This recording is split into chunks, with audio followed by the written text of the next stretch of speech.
Ladies and gentlemen, let's give a huge clubsy welcome to Dr. Sheila Nazarian.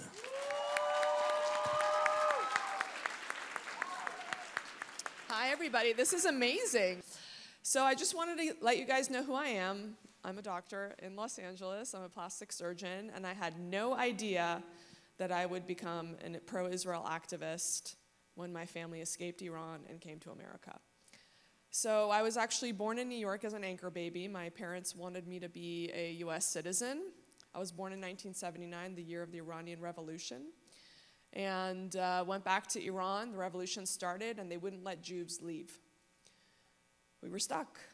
We were persecuted, microaggressions, macroaggressions, and my family quickly realized there was no future in Iran for their two daughters, so they planned their escape. My dad said he was going on a medical conference and flew out. My mom, my sister, and I one day went to the bazaar. They put us in the back of a covered truck, put burlap sacks on top of us, corn, and we were headed towards the border between Iran and Pakistan. We got very close to the border and switched to pickup trucks. They put our luggage in the back. We sat on top of our luggage, made a stop in basically a clay hut that was a bathroom, which was basically a hole in the ground, where my mom told me we were going to America. Now remember, this was at the time of the Iran-Iraq War. There was missiles flying into Iran. Sirens would go off. We would run to the window, and my mom would tell us, look at the fireworks. Just like you see on TV, that's what was happening in Iran at the time. So anyways, my mom tells me we're heading to America, and the first thought I have is I'm going to meet Michael Jackson, because we had so many bootleg Michael Jackson videos.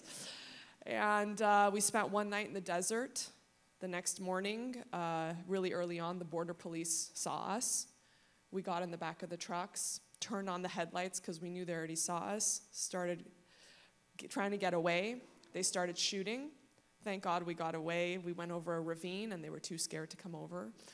And we ended up in Pakistan. We spent 3 months there waiting for visas, finally reunited with my father in Vienna, stayed 3 more months in Vienna waiting for visas, and we were finally able to make it to America, which we are so grateful to be here. As you guys all see what's happening in Iran, we are very grateful that we are in a land where there's equal opportunity, meritocracy. Anyone can succeed with grit, resilience, and hard work. So it's not like that everywhere, so I'm so grateful to be in America.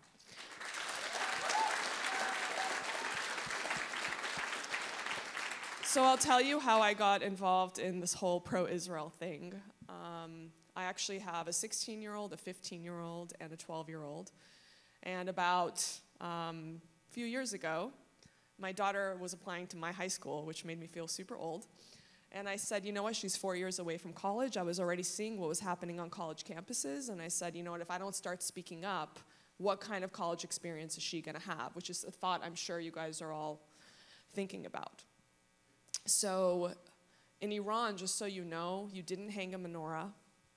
I mean, you didn't hang a mezuzah. You didn't put a menorah out. You never told anyone you were Jewish. Some families went so far as to change their last names to not sound Jewish.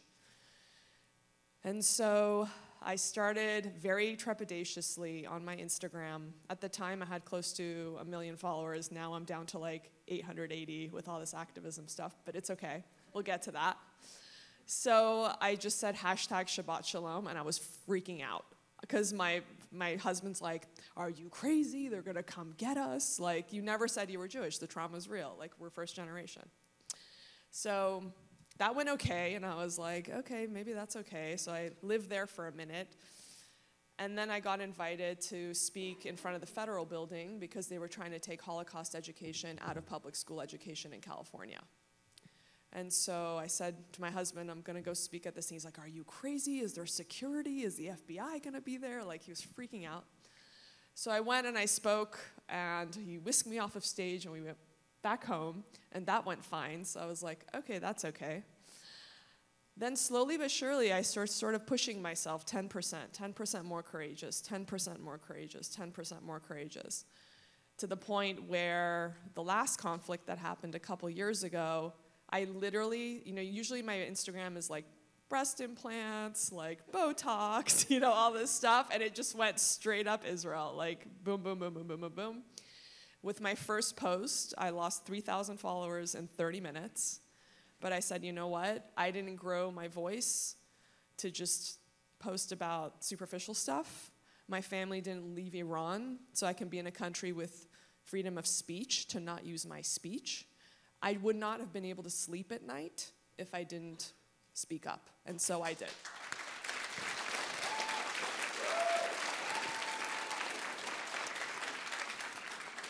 So I want to tell you guys what that experience was like.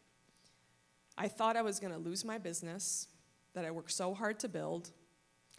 I thought that I was going to literally just be canceled, whatever the heck that is. I don't even believe that exists unless you give into it. And the exact opposite thing happened. I would walk in to see my patients, and they're like unclothed because I just did like a massive surgery on them and I have to see what the results are. And they would be crying, saying, I loved you before and I'm obsessed with you now. And I realized you can't have people obsessed with you unless you have an equal number of people who hate your guts. No one is obsessed with someone who has no courage. No one's obsessed with people who walk a fine line on eggshells. And guess what? That fine line moves. So if you're not speaking what you think and you're to your morals and to your own core values, you are always going to regret what you said 10 years ago because that line moved. So stick to your core values. Learn your history, not just because you're out there to fight, but because that's your own history. How are you going to be grounded? How are you going to know who you are? How are you going to one day teach your own kids who they are if you don't know where you come from and the history of your people? So I learned it because I was fighting people on Instagram, and which is the best thing. They're like, well, what about this? And I'm like, hold up one second. I would go research it, and I'd come back and be like, here you go. Klebsy is giving you all of that stuff, right? I learned my Jewish history to fight on Instagram. You guys should learn your Jewish history, yes, to defend what you believe in, but really to know your own roots, to be grounded, to be a strong tree, so when the winds come, you don't fall. So I encourage you to keep with your studies. I encourage you to keep speaking up. I encourage you to keep learning. I encourage you to keep being more and more and more courageous. No one's born courageous. You build that. So keep going. Keep doing everything that you're doing. Fight the good fight. And Am Yisrael Chai. Thank you.